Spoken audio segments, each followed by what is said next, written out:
Hello, I'm your instructor for myTOEFL. Today, we're diving into a listen to a conversation task to sharpen your ability to catch key details and identify the main purpose in a campus setting. Let's get started. If you're finding these strategies helpful, make sure to subscribe to myTOEFL for more expert lessons to boost your listening score. Listen carefully to this interaction between a student and a housing official. Pay close attention to the specific problem the student describes and the instructions provided for the repair. Hi, I'm here to report a problem with the heater in my dorm room. I see. Is it making a loud noise or is it not heating up at all? It's not heating up at all, and it's getting quite cold at night. I'll put in an urgent maintenance request. A technician can visit tomorrow morning between 9 and 11. That works. Do I need to be in the room when they arrive? No, you can sign this permission form so they can enter while you're at class. Man, hi, I'm here to report a problem with the heater in my dorm room. The man immediately identifies his reason for being there, which is to report a problem. By mentioning the heater in my dorm, he establishes the central topic of the conversation right away. Woman, I see. Is it making a loud noise, or is it not heating up at all? The woman responds by asking for clarification, using phrases like loud noise or not heating up. Man, it's not heating up at all, and it's getting quite cold at night.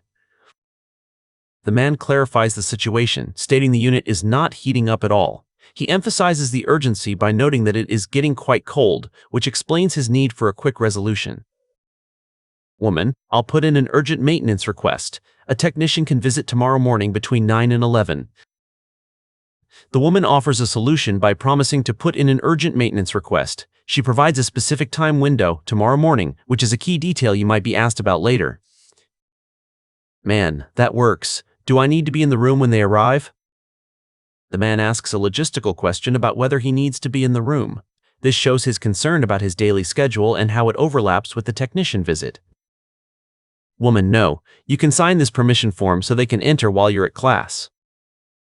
The woman provides a practical alternative, suggesting he sign a permission form. This allows the maintenance staff to enter his room even while he is at class, removing the need for him to be present. Why does the man visit the housing office? This is a just-purpose question asking why the man visit the housing office. You should recall the very first sentence of the dialogue to find the primary motive. Now, let's look at our options to find the correct answer. Let's look at option A. To pay a late utility bill. Option A mentions a utility bill, but the man never talks about money or payments. He is there because he wants to report a problem with his equipment, so we can eliminate this choice. Now, let's check what option B suggests. To apply for a maintenance job. While maintenance is a topic in the conversation, the man is not looking for a job. He is a student seeking a repair, making this option an incorrect distractor. Here is option C. Let's see if it fits the dialogue. To report a problem in his room. This option perfectly matches the man's opening statement, where he says he is there to report a problem regarding his room's heater. This problem in his room is the direct reason for his visit. Finally, let's evaluate option D. To request a move to another building.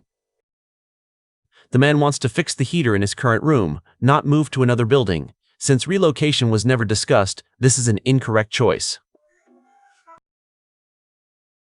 The correct choice is option C, since the man explicitly states his intent is to report a problem with his dorm's heater.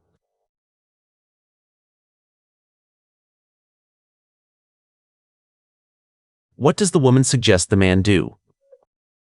This detailed question asks what the woman suggests as a specific action for the man to take. We need to focus on the end of the conversation where they discuss the repair procedure. Now, let's look at our options to find the correct answer. Let's look at option A. Wait in his room for the technician. The woman actually tells the man he does not need to be in the room. Therefore, telling him to wait would contradict her actual advice. Now, let's check option B. Buy a portable heater for tonight. Although the man says it is getting quite cold, the woman never tells him to buy a portable heater. This is a plausible real-world scenario, but it was never mentioned in the audio. Here is option C. Let's see if it fits the dialogue. Sign a permission form for entry. This is the correct choice because the woman explicitly tells the man to sign a permission form so the technician can enter while he is away. It directly answers the question about her suggestion. Finally, let's check option D. Call the repair company directly. The woman says she will put in the request herself. She never suggests that the student should call the repair company directly. The correct choice is option C, since the woman specifically instructs the man to sign a permission form to facilitate the repair. Always identify the student's initial problem and listen closely to how the campus staff responds with specific requirements or forms. Mastering these problem solution patterns is a key strategy for the TOEFL listening section.